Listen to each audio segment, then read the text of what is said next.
Držte. Držte a línie. Držte.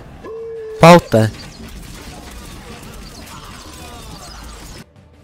Po více než 1000 let byla Konstantinopol srdcem východní římské říše, které odolalo nespočtu nájezdníků, Peržanům, Arabům, Vikingům i křižákům. Ale teď v roce 1453 stála před svou poslední zkouškou. Císař Konstantin XI. A jeho lidé věděli, že se blíží konec. A s ním přicházela i legenda. Giovanni Giustiniani Longo. Mehmed II. Osmanský sultán byl mladý, ale ambiciózní. Od dětství měl jediný sen – dobít Konstantinopol. Schromáždil obrovskou armádu, více než 80 000 vojáků, elitní janičáry a obléhací techniku, jakou svět dosud neviděl. Největší zbraň – obří dělo od uherského inženýra Urbana, schopné rozbít starobylé hradby města. A zatímco Mehmed II. Připravoval svůj útok, do města dorazila poslední posila. 700 elitních žoldnéřů, vedených mužem jménem Giovanni Giustiniani Longo. Byl to zkušený válečník Zenova, muž, který už mnohokrát čelil Osmancům.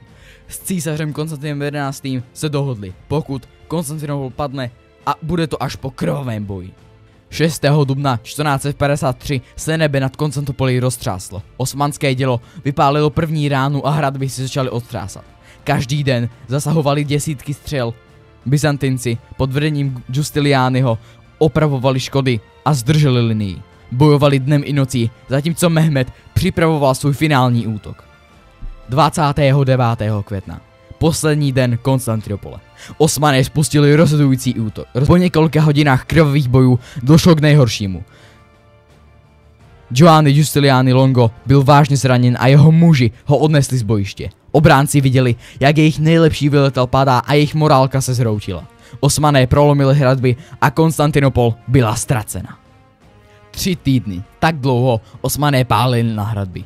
Každý den děla chrlila kamenné koule, každou noc Byzantinci horečně opravovali škody, ale Mehmed měl trpělivost. Věděl, že město dříve nebo později povolí. Byzantský císař Konstantin XI. Věděl, že jeho říše visí na vlásku. S méně než 8 000 vojáky čelil 80 000 Osmancům.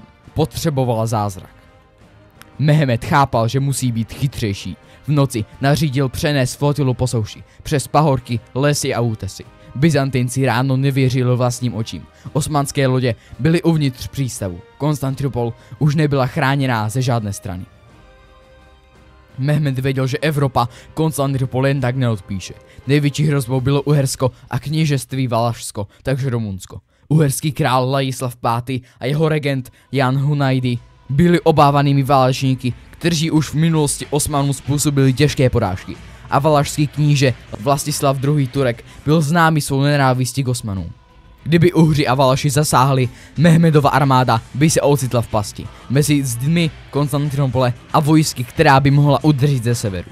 Proto Mehmed věděl, že musí jednat rychle a město dobít dříve, než křesťanská aliance zareaguje. A tak skončila Byzantská říše a začala nová Osmanská říše, která bude vládnout po staletí.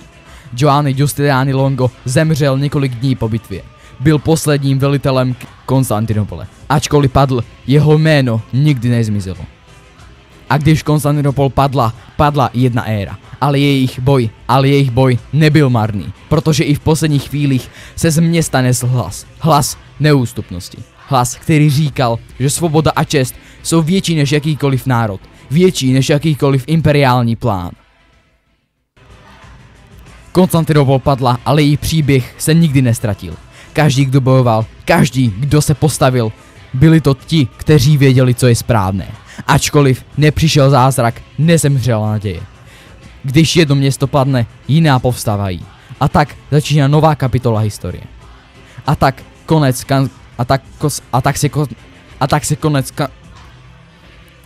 Odpust mi to zahyčkavaně, hej. Konstantinopole stal počátkem nové říše, ale její příběh, její hrdost a její hrdinové nikdy nezmizely.